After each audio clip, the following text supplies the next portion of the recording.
मेरा नाम है अरुण सिंह और आप देख रहे हैं टेक्सफाई गिग। आज हम जो है हमारा टैली का लेक्चर 1 स्टार्ट करने वाले हैं। अब इसके अंदर है जो कुछ बेसिक बात मैं आपको बताऊंगा जो आपको पता होनी चाहिए टैली में वर्क करने से पहले, आपको जो पता होनी चाहिए। तो हमारा जो फर्स्ट लेक्चर है वो हमारा है बेसिक अकाउंटिंग टर्म्स। ये कुछ अकाउंटिंग टर्म्स होंगी जो बार बार आपके वर्क में, आपके प्रोफेशन में बार बार यूज होंगी। तो अगर आपको इन टर्म्स के बारे में पता ही नहीं होगा तो आप बहुत ज्यादा कंफ्यूज हो जाओगे। तो यहाँ बेसिक अकाउंटिंग टर्म्स पता होने चाहिए और जनरल एंट्री के रूल्स पता होने चाहिए, तभी आप टैली पे काम कर पाएंगे। तो यहाँ है हमारा बेसिक अकाउंटिंग टर्म्स। तो फर्स्ट टर्म हमारी है capital, money invested bye owner into business, यानी जो पैसा ओनर ने बिजनेस में लगाया है उसे हम कहते हैं कैपिटल। फॉर एग्जाम्पल हमारे पास ये पर्सन है एंड इनका नाम है mister A. And mister A जो है यहाँ पर एक शॉप ओपन करना चाहते हैं जूस। अब जूस की शॉप के लिए एक तो इन्हें बिल्डिंग चाहिए भाई, बिना बिल्डिंग के काम कैसे होगा। बिना रेडी भी लगाए तो रेडी भी चाहिए होगी, शॉप चाहिए तो बिल्डिंग चाहिए होगी, और फिर इसके अंदर कुछ मशीनें होंगी, लाइक जूस निकालने वाली मशीन है, जूसर वगैरह है, वो भी चाहिए होंगी। जिस चीज का जूस निकालना है वो फ्रूट्स एंड वेजिटेबल्स भी चाहिए होंगे, जाहिर सी बात है, बिना इनके किसका जूस निकलेगा। फ्रूट्स एंड वेजिटेबल्स चाहिए, और यहाँ पर इलेक्ट्रिसिटी का बिल भी आएगा, वो भी चाहिए, वो भी भरना पड़ेगा। तो इन सब चीजों के लिए हमें चाहिए पैसा, ठीक है, जो हमारे पास ये है। और ये पैसा कौन देगा? ये पैसा देगा मिस्टर ए, क्योंकि मिस्टर ए ने क्या है, बिजनेस स्टार्ट करना है और मिस्टर ए क्या है, ओनर है। तो बस इसी को हम कहते हैं कैपिटल, कि जो ओनर के द्वारा पैसा लगाया गया है बिजनेस को चलाने के लिए, उसे हम कहते हैं कैपिटल। सेकंड जो टर्म आपके निकल के आती है वो आपके निकल के आती है गुड्स। गुड्स क्या होती है? In which business deals to earn profit, यानी जिन चीजों को खरीद और बेचकर बिजनेस पैसे या लाभ कमाना चाहता है उसे हम गुड्स कहते हैं। जैसे कि आपकी ग्रोसरी शॉप है या बेकर की शॉप है, बेकरी है, तो बेकरी में जो सामान बिकता है, ब्रेड हो गया, जैम हो गया, दूध हो गया, अंडे हो गया, इन्हें बेचकर क्या है, वो बिजनेस पैसे कमाना चाहता है या प्रॉफिट कमाना चाहता है। तो इस बिजनेस के लिए ये सब क्या है, गुड्स है। इस तरह मान लो कोई इलेक्ट्रॉनिक शॉप है आपके शहर में, ठीक है। अब इलेक्ट्रॉनिक शॉप क्या करती हैं, वो इलेक्ट्रिक डिवाइस बेचती हैं, जैसे फोन हो गया, लैपटॉप हो गया, एसी हो गया, वॉशिंग मशीन हो गया, ये सब बेचकर वो पैसा कमाना चाहते हैं। तो ये फोन, एसी, लैपटॉप, ये सब क्या है, इलेक्ट्रॉनिक शॉप के लिए गुड्स हो गए। इस तरह मान लो आपकी वेजिटेबल की दुकान है या फ्रूट्स की दुकान है, तो वहां पर आप क्या करोगे, फ्रूट्स बेचकर पैसा कमाना चाहोगे, तो यहाँ पर आपके लिए फ्रूट्स और वेजिटेबल्स क्या है, गुड्स है। तो गुड्स का मतलब क्या होती है, जिस चीज में बिजनेस डील कर रहा है, जिस चीज का वो बिजनेस है, उसे हम गुड्स कहते हैं। गुड्स सबको पता होनी चाहिए कि जब भी हम गुड्स खरीदेंगे तो हम उसे परचेज अकाउंट में लेके जाएंगे, और जब भी गुड्स को हम बेचेंगे तो उसे हम सेल्स अकाउंट में लेके जाएंगे। अगर बेकरी वाला बंदा लैपटॉप या मोबाइल बेचने लग जाए तो हम उसे गुड्स नहीं कहेंगे, क्योंकि वो उसका काम नहीं है बेचना। इसी तरह अगर इलेक्ट्रॉनिक शॉप पर आप अगर फ्रूट्स और वेजिटेबल बेचने लग जाओगे तो हम ये नहीं कहेंगे कि ये इलेक्ट्रॉनिक शॉप के गुड्स हैं। तो गुड्स क्या हुई, जिस चीज का बिजनेस है, जिस चीज की मेन खरीदारी और बेचने पर जो प्रॉफिट हो, उसे हम गुड्स कहते हैं। नेक्स्ट टर्म आपकी थी परचेज। परचेज का मतलब यहाँ पर है परचेज अकाउंट से, सेल का मतलब यहाँ पर है सेल अकाउंट से। और परचेज अकाउंट कब ओपन होगा, जब भी गुड्स खरीदोगे तो हम उसे परचेज अकाउंट में ही नोट डाउन करेंगे, और जब भी आप गुड्स बेचोगे तो हम उसे सेल्स अकाउंट में जो है नोट करेंगे। याद रखना यहाँ गुड्स की बात हो रही है, और गुड्स मैंने आपको पहले बताया क्या होता है, जिस चीज में बिजनेस डील कर रहा है। नेक्स्ट टर्म आपकी आती है लायबिलिटीज। देखो जाहिर सी बात है, जब भी आप बिजनेस स्टार्ट करोगे तो दो चीजें होंगी, या तो आपने किसी का पैसा देना होगा या फिर आपने किसी से पैसे लेने होंगे। या तो कुछ आपकी लायबिलिटीज होंगी, यानी जो अपने पैसा देना है बार, या आपकी कुछ एसेट्स होंगी जो पैसा आपने वापस लेना है, या जो आपका हक है। लायबिलिटी क्या होती है, मनी बिजनेस हैज टू पे टू अदर्स, यानी वो पैसा जो बिजनेस ने बाहर लोगों को देना है उसे हम कहते हैं लायबिलिटीज। अब पैसा क्यों देना होता है आपने कोई बैंक लोन ले रखा हो, तो आज नहीं तो कल वो लोन चुकाना पड़ेगा, तो पैसा हम क्या करेंगे, वापस देंगे ना, तो ये हमारी क्या लायबिलिटीज होती है। सेकंड आपके आते हैं क्रेडिटर्स। ये बहुत ही इंपॉर्टेंट टर्म। जब आप किसी बिजनेस को पकड़ लीजिए, हर बिजनेस में कोई ना कोई क्रेडिटर आपको देखने को मिलेगा। अब क्रेडिटर्स होते क्या हैं, ये वो पर्सन होते हैं जिनसे आप उधार में माल खरीदते हैं। अगर आज उधार में माल खरीदा है तो कभी ना कभी पेमेंट तो करनी पड़ेगी, पेमेंट करनी पड़ेगी, तो हमारी क्या बनती है, लायबिलिटीज बनती है। तो क्रेडिटर क्या होते हैं, जिनसे आपने उधार में माल खरीदा होता है या जिसमें बिजनेस ने उधार में माल खरीदा होता है वो हमारे होते हैं क्रेडिटर्स। थर्ड, जैसे आपका आउटस्टैंडिंग एक्सपेंसेस। अब आउटस्टैंडिंग एक्सपेंसेस क्या होते हैं? ऐसे एक्सपेंस जिनका फायदा आपको मिल चुका है लेकिन आपने अभी तक उनकी पेमेंट नहीं करी है। एक्सपेंस क्या होते हैं? खर्चे, यानी ऐसे खर्चे जिनका फायदा आप उठा चुके हो लेकिन आपने अभी तक उनकी पेमेंट नहीं करी है। पेमेंट करनी जरूरी है, वही हमारे क्या होते हैं? Outstanding expenses. ठीक है, जैसे कि आपका बिजली का बिल आया अप्रैल के महीने का, ठीक है, जिसकी ड्यू डेट थी कि आपने 8 मई तक वो बिल पे करना था, लेकिन आज हो गई मान लो 18 मई और हमने अभी तक बिल पे नहीं किया है, तो ये हमारा क्या होगा? आउटस्टैंडिंग एक्सपेंस हो गया। कैसे? हमने फ़ायदा उठा लिया, अप्रैल के महीने में हमने बिजली कंज्यूम कर ली, हमने एक्सपेंस का फ़ायदा उठा लिया लेकिन पे नहीं किया अभी तक, तो हमारे क्या हो गया? आउटस्टैंडिंग एक्सपेंस हो गया। इस तरह मान लो कि हमने अप्रैल में एम्प्लॉय से काम करवाया और हमने अप्रैल की सैलरी नहीं दी उसको अभी तक, तो हमारा क्या होगा? आउटस्टैंडिंग एक्सपेंस हो गया, आउटस्टैंडिंग सैलरी होगी अभी, कि हमने काम तो करवा लिया एम्प्लॉय से, हमने फ़ायदा तो उठा लिया एम्प्लॉय का लेकिन हमने उसकी पेमेंट नहीं की अभी, तो ये हमारे क्या होते हैं? आउटस्टैंडिंग एक्सपेंस हो जाते हैं इस तरह से। यानी जो भी पैसा हमने बाहर देना है वो हमारी क्या होती है?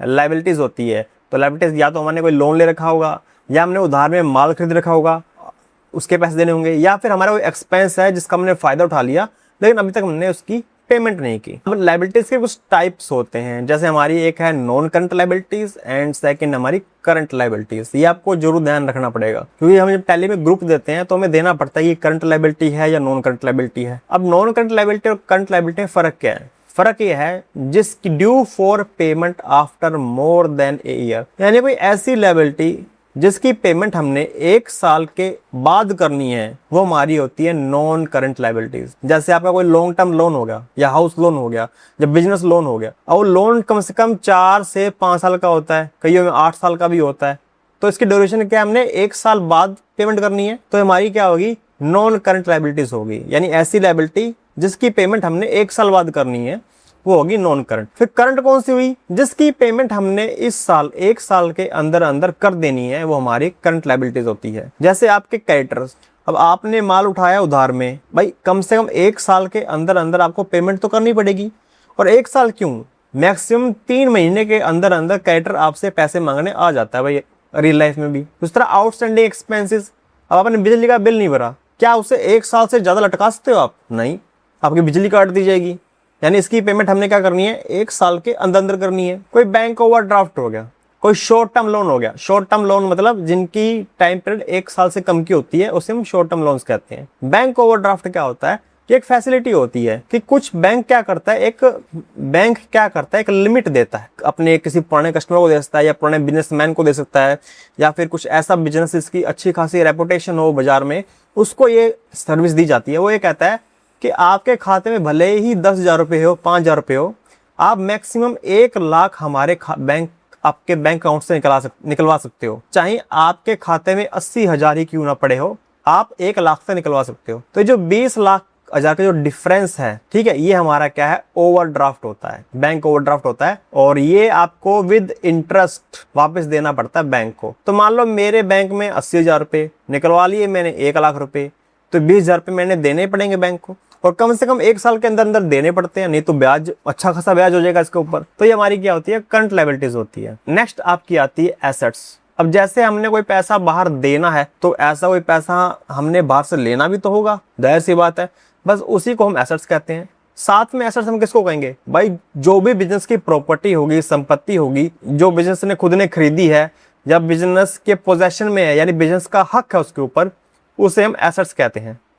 अब इन एसेट्स की हेल्प से जो है हम गुड्स और सर्विस बनाते हैं, यानी बिजनेस में अगर कोई गुड्स बन रही है तो इन एसेट्स की हेल्प से बन रही है, कोई सर्विस दी जा रही है तो इन एसेट्स की हेल्प की वजह से दी जा रही है। जैसे बिजनेस में आपकी बिल्डिंग है, अगर आप फैक्ट्री खोलना चाहते हो तो आपको बिल्डिंग तो चाहिए होगी, तो उसे हम क्या कहते हैं? एसेट्स कहते हैं। अब ये क्या होती है इनकी जो, ठीक है, अब इसके बिना बिजनेस नहीं हो सकता, यानी वो सब चीजें, वो सब प्रॉपर्टी जिसके बिना बिजनेस नहीं हो सकता या जिनका जरूरी होता है गुड्स एंड सर्विस को प्रोड्यूस करने में, उसे हम एसेट्स कहते हैं। जैसे आपकी बिल्डिंग होगी, आप कोई मशीनरी है, अगर आप जूस की दुकान खोल रहे हो तो मशीन आपके लिए एसेट्स है कि उसी से जूस निकलेगा, ठीक है। आपकी दुकान पे फर्नीचर पड़ा है जहां पर आके ग्राहक बैठता है, तो वो क्या आपके लिए एसेट्स है, वो फर्नीचर आपके लिए एसेट्स है क्योंकि वो आपके बिजनेस में काम दे रहा है वो, ताकि आने जाने वाले ग्राहक अच्छे से बैठ सके।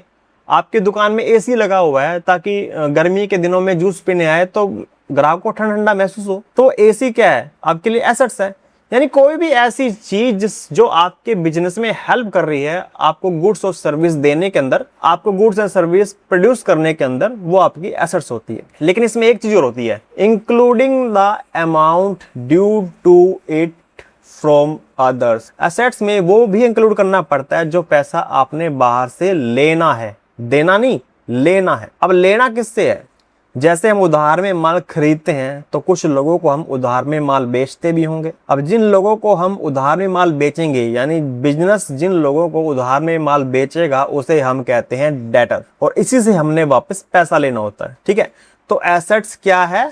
Anything which is the property और इन पोजेशन ऑफ बिजनेस, ऐसी कोई भी प्रॉपर्टी हो जो बिजनेस की हो या बिजनेस के पोजेशन में हो, including the amount due to it from others, और वो अमाउंट भी इंक्लूड करेंगे जो हमने दूसरों से लेना है, इन सब को हम एसेट्स कहते हैं। अब जैसे लायबिलिटी दो तरह की थी, वैसी हमारी एसेट्स भी दो तरह की होती हैं। फर्स्ट है आपका फिक्स एसेट्स, या फिर हम नॉन करंट एसेट्स बोल सकते हैं इनको। सेकंड हम इसे बोलते हैं current assets. Same as a liability, वो एसेट्स जिनकी ड्यूरेशन, जिनका बिजनेस में पर्पस 1 साल से ज्यादा का है, उसे हम फिक्स एसेट्स कहते हैं। जैसे आपकी लैंड होगी। अब ऐसा तो नहीं है आपने आज दुकान खोली है तो लैंड क्या सिर्फ 1 साल ही काम देगी? नहीं, जितने साल तक बिजनेस चलेगा तब तक वो लैंड काम आएगी आपके। आपने उस पर कोई बिल्डिंग खड़ी कर रखी है, कोई दुकान खरीद कर रखी है, क्या वो 1 साल ही बेनिफिट देगी आपको? नहीं, और जब तक दुकान चलेगी 10 साल 15 साल, तब तक वो बिल्डिंग आपके पोजेशन में रहेगी और आपके बिजनेस में हेल्प करेगी। क्या आप हर साल फर्नीचर खरीदते हो? नहीं। बिजनेस में कोई सोफा सीट पड़ी है, कोई टेबल पड़े हैं, क्या वो 1 साल ही काम देते हैं? नहीं, वो जब तक बिजनेस चलेगा तब तक काम देते हैं। तो वो भी आपके क्या फिक्स एसेट्स हैं। कोई जूस की मशीन है या कोई बड़ी मशीन लगी हुई है जिसकी हेल्प से आप प्रोडक्शन करते हो, क्या वो हर साल नहीं लेनी पड़ती है? ऐसा तो बिल्कुल नहीं होता। वो 10 से 15 साल काम करती है, तो वो आपकी क्या है? फिक्स एसेट्स है। तो यानी जो भी चीज आपके बिजनेस में 1 साल से ज्यादा पड़ी है, जिसकी हेल्प से आप प्रोडक्शन कर पाते हो, गुड्स और सर्विस बना पाते हो, उसे हम कहते हैं फिक्स एसेट्स। जैसे आपके घर में आपका घर एसेट्स है, आपकी कार एसेट्स है, आपकी बाइक एसेट्स है, आपके घर में पड़ा फर्नीचर आपकी एसेट्स है। सेम इस तरह बिजनेस में भी बिल्डिंग, लैंड, फर्नीचर, ये सब क्या एसेट्स होती हैं। तो फिर करंट एसेट्स क्या होती हैं? करंट एसेट्स वो एसेट्स होती हैं जो या तो कैश की फॉर्म में होती हैं, या फिर जिन्हें हम 1 साल के अंदर अंदर कैश में कन्वर्ट कर पाए, वो हमारी करंट एसेट्स होती हैं। ठीक है, जैसे हमारा कैश हो गया, कैश तो कैश में रहता है। बैंक अकाउंट में जो पैसा पड़ा है उसको हम कब मर्जी विड्रॉल कर लें और कैश में यूज कर सकते हैं 1 साल के अंदर।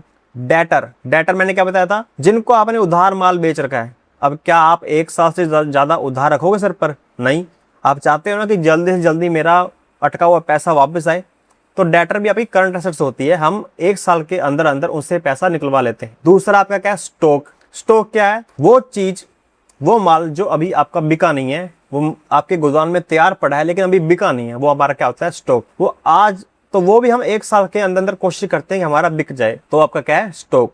जैसे मतलब गन्ने की जूस की दुकान है, तो अभी आपका जो गन्ना अभी पड़ा है गोदाम के अंदर जिसका जूस नहीं निकला है, वो आपकी करंट एसेट्स है। आज नहीं तो कल वो बिकेगा ही बिकेगा, आज नहीं तो कल आप उसका जूस निकालोगे। इसी तरह आपका जो यहाँ पर आता है एडवांसेस नाम से एक करंट एसेट्स ये भी होती है। एडवांस क्या होता है? जिस तरह से आप लोन लेते हो सकता है आपने किसी को लोन दे रखा हो। जब आप लोन लेते हो वो आपकी लायबिलिटी बनती है क्योंकि आपने वो पैसा वापस करना है। एडवांस में आप लोन खुद देते हो और सामने वाला आपको ब्याज समेत पैसा वापस लौटाएगा, तो वो आपका एडवांस है, वो आपकी करंट एसेट्स होती है। नेक्स्ट टर्म आपकी आती है इनकम। इनकम क्या है भाई? आपके फादर की इनकम क्या है? जो सैलरी आ रही है आपके फादर के अकाउंट में, वो इनकी इनकम है। यानी जो भी बिजनेस कमा रहा है वो आपकी क्या है?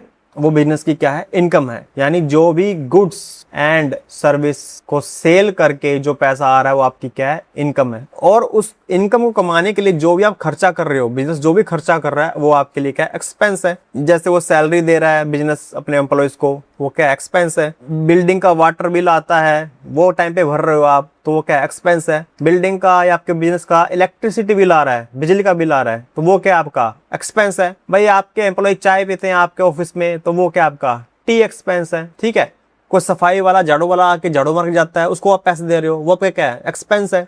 आप अपनी बिल्डिंग का रेंट दे रहे हो, भाड़ा दे रहे हो, किराया दे रहे हो, आपकी मशीन का रेंट, आप अपनी मशीन का रेंट दे रहे हो, तो वो भी क्या आपका एक्सपेंस है। तो मुझे लगता है आपको एक्सपेंस के बारे में बताने की जरूरत है। यानी जो भी खर्चा आप कर रहे हो, जो भी खर्चा बिजनेस कर रहा है, वो उसका क्या है? एक्सपेंस है। ठीक है, लायबिलिटी मैंने बता दिया। अभी क्या था? क्रेडिटर, जिनको उधार का पैसा, जिनको आपने उधार में माल बेच रखा है, वो आपके क्रेडिटर होते हैं। बैंक से जो लोन लिया वो बैंक लोन हो गया। बैंक के अलावा किसी और से लोन लिया है तो वो लोन्स के अंदर आ जाता है। आउटस्टैंडिंग एक्सपेंसेस क्या होते हैं? ऐसा खर्चा जिसकी पेमेंट करनी बाकी हो। अभी हमने बेनिफिट ले लिया है लेकिन पेमेंट अभी करनी बाकी है, वो आउटस्टैंडिंग एक्सपेंस है। और क्या? रिजर्व। रिजर्व आपका इतना इंपॉर्टेंट नहीं है फिलहाल के लिए, बट बता दूं, ये होता है इमरजेंसी प्रॉफिट। यानी आपका मान लो 1 लाख रुपए का प्रॉफिट हुआ बिजनेस का इस साल, ठीक है, तो क्या करेगा? 80,000 तो ऑनर ले जाएगा, 20,000 रुपए वो बचा के रख लेगा कि कल को कोई इमरजेंसी आ गई तो वहां यूज करूंगा मैं इसकी। उसी को हम कहते हैं रिजर्व। वो इमरजेंसी फंड जो बिजनेस का है और वो ओनर को डिस्ट्रीब्यूट नहीं किया है, वो हमारा क्या होता है? रिजर्व होता है, ठीक है। जैसे बाइक में रिजर्व लगता है ना कि इमरजेंसी में वो तेल काम आ जाता है, वैसे ही ये होता है हमारा रिजर्व। प्रॉफिट में रिजर्व लगता है हमारा। इस तरह एसेट्स में क्या? लैंड एंड बिल्डिंग आपकी क्या है? एसेट्स है। मशीनरी जिससे आपका, जिस मशीन से आपका काम चल रहा है वो मशीनरी आपकी क्या है? एसेट्स है। वो फर्नीचर जो आपके बिजनेस में पड़ा है कस्टमर को बिठाने के लिए, अपनी सहूलियत के लिए, फर्नीचर, वो क्या है? आपका एसेट्स है। वो स्टॉक जो माल अभी बिका नहीं है वो क्या है? एसेट्स है।